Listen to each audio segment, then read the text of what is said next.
If you're a landlord or you want to become one, you need to consider these states to maximize your profits and minimize your headaches. Hi, I'm Nana, and here we talk about and implement all things real estate, entrepreneurship, and passive income. I started from zero to create six figures in digital products, and I've grown a $1 million real estate rental portfolio for passive income. So here on the channel, my goal is to share what I know to help others do the same. Now, when they say the most important thing in real estate is location, this is super duper true when it comes to owning rental properties. Y'all remember that Airbnb landlord slash host out in California who had a guest that eventually became a tenant stay for over a year without paying anything, and then had the audacity to turn around and demand $100,000 in order to get them out of the property. Yeah, so something like that could happen in the state of California because it's a super tenant-friendly state. And here are some other examples from Reddit that I've seen that I'll post on the screen. So it's really no joke when it comes to being in a landlord-friendly versus tenant-friendly state as a real estate investor. And if you want to learn my exact real estate investing strategy, I'm hosting my next free live real estate training, How to Get Guaranteed Rent and Passive Income from Section 8 Investing Without Using Your Own Cash, Dealing with Bad Tenants, or Government Headaches. And you can get the details from the description box below with the sign up link to get started. Now, before we list some of the top landlord-friendly states, what actually makes a state landlord-friendly versus tenant-friendly? Well, first off, landlord-friendly does not mean that the tenants are being mistreated in these states. Instead, it just means landlords have more authority and control in how they manage their rental properties. So here are some factors that determine whether a state is landlord friendly that you want to be on the lookout for. Number one is going to be low property taxes. So owning real estate in general comes with some costs, and one of those is property taxes. Property taxes are about 1% nationwide on average in the United States. So if a state's average property tax rate is below the national average, landlords may be more inclined to invest there as a way to save money every single year on their investment property. Number two is rent control. So rent control regulates how and when landlords can increase the rent, and many states actually ban rent control while others allow local governments to pass their own legislation about rent control. If a state is landlord friendly, it's usually not going to have rent control in place. Now, personally, as a Section 8 investor and landlord, I'm not a big fan of raising rents crazy amounts all willy-nilly, since as a Section 8 landlord, the program does have a say in how much I can raise my rents annually. But Section 8 also pays higher than average rents overall, so the pros outweigh the cons for me. And in general, I think landlords should raise rents in a reasonable way and not go crazy banana pants. But still, I do think landlords should have the right to control overall how much they can increase their rents on their own properties. Another factor is the rules around security deposits. So some states limit the amount that landlords can collect for security deposits. And in addition, some states even give landlords less time to return the security deposit. But when a landlord doesn't have adequate time to properly inspect their properties before returning the deposit, they can miss out on tenant-caused damages and end up suffering and paying out of pocket. And typically, landlord-friendly states have no limit on what a landlord chooses to charge as a deposit. So if a tenant is willing to pay what a landlord charges, then that should be all that matters. Now, of course, you may be limiting yourself to who will actually pay your deposit amount if it's way too high, but that's on you as a landlord and business owner to decide. You don't want it to be so high that it puts the tenant in a financial bind moving forward and then they struggle paying the rent, etc., etc. Next factor you want to consider is late fees. Most tenant-friendly states have limits on how much a landlord can charge their tenant for paying the rent late, and they also have rules regarding the grace period. Now, most landlord-friendly states have no restrictions regarding late fees, or if they do, their late fee laws are favorable towards the landlord. Now, again, I agree that every landlord should charge a late fee, but I think the amount should be reasonable, and as long as the amount of the late fee is laid out in the lease and the tenant has signed to it and agreed to it, then they are bound by that and should have to pay it. And finally, probably the most important factor as to whether a state is landlord friendly or not is going to be having a fast eviction process. Now, a state's eviction laws usually outline the lease violations that actually constitute an eviction and the length of notice that landlords must provide. So when a state has laws that allow landlords to rightfully evict tenants in a simple and timely manner, potential investors and landlords are more inclined to invest within that state.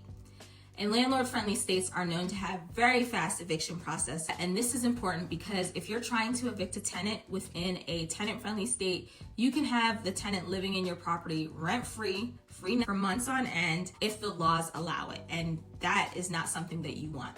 For example, in New York, the state has squatters' rights. So recently, a landlord had to fight like heck to get squatters, not even tenants or squatters, removed from their property.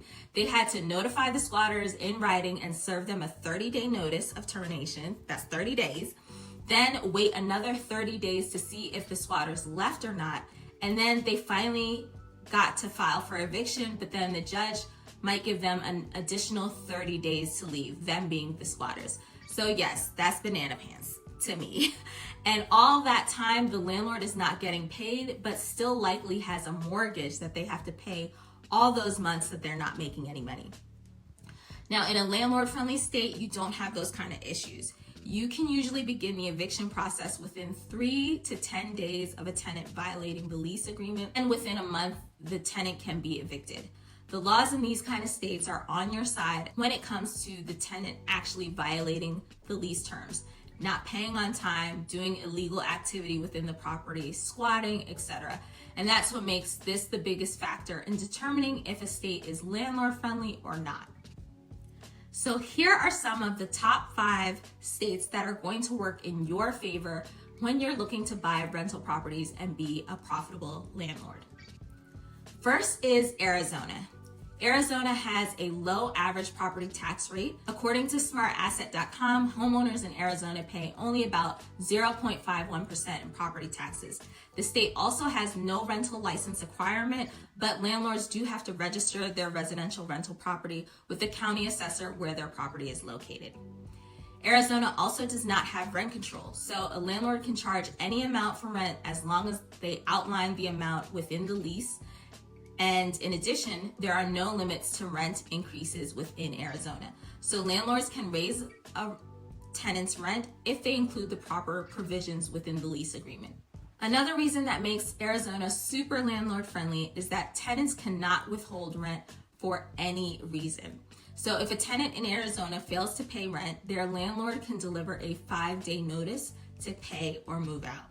If the tenant doesn't pay the landlord within 5 days, then the landlord can file an eviction lawsuit against the tenant.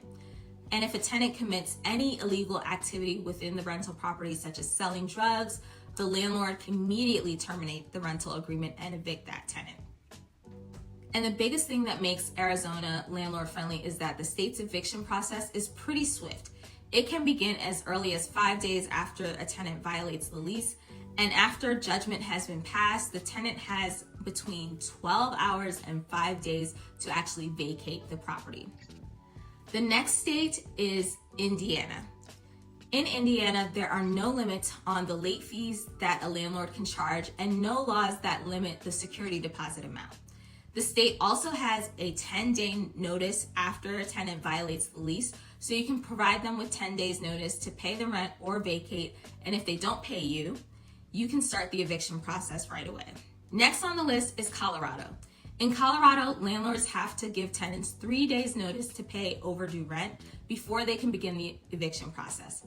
The same goes for other lease violations. A tenant has 3 days after they receive notice to remedy the issue before the landlord can initiate an eviction. And once the landlord wins judgment against the tenant has up to 48 hours to vacate the premises. Also, landlords have 1 month after a lease ends to return the tenant's security deposit. Landlords can even extend this period to 60 days if they document this properly within the lease when the tenant initially signs it. Florida is another super landlord-friendly state. The state has low property taxes and no income tax at all. There is also no rent control, and in fact, Rent control is officially prohibited by law within the state, so they are super serious about that. And they have no limits on the amount for late fees or security deposits a landlord can charge. Florida is also another state with a very short eviction process as well. They begin the eviction process as soon as 3 days after a tenant has violated the lease. Next on the list is Georgia. Georgia also has low property taxes and not many lease regulations. The state does not require landlords to give non-paying tenants a specific amount of notice before pursuing an eviction, which is pretty unique and kind of wild, but a landlord can issue a notice the day after rent is due.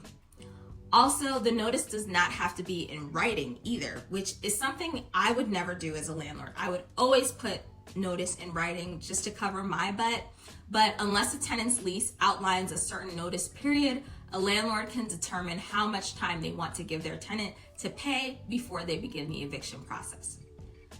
Georgia is also a landlord-friendly state because its security deposits laws do not limit the amount a landlord can collect. Finally on the list, we have Texas. Texas is another state with no income tax, making it one of my super favorites and super favorites for many landlords. The state also has no laws regarding rent control and security deposits, but there is a late fee limit, although at 12% of the rent amount, that law is still super favorable for the landlords. In Texas, as a landlord, you can begin the eviction process as early as 3 days of a lease violation, and the entire eviction process can be over within 4 weeks, which is a lot faster than many other states. So guys, if you're looking for a state that gives you the most flexibility as a landlord, these can be some of your best bets. And if you're in a tenant-friendly state and you've been holding back on buying property and becoming a landlord, these can be some good options for you to get started. Now, there are also a host of other things to take into consideration when buying rentals, like the price of the property, how much are you going to actually have to pay for it, how much you can actually make in rent, and how much you'll cash flow every single month. So if you want to learn my exact real estate investing strategy that gets us over $4,000 a month in passive rental income with Section 8 investing, be sure to check out my next free real estate training, How to Get Guaranteed Rent and Passive Income from Section 8 Investing without using your own cash or credit, dealing with bad tenants or government headaches. You can get all the details and sign up with the link in the description box below. So now that you have some of the best landlord-friendly states, check out this video here, because when you pair it with the information you just learned, you'll get amazing results.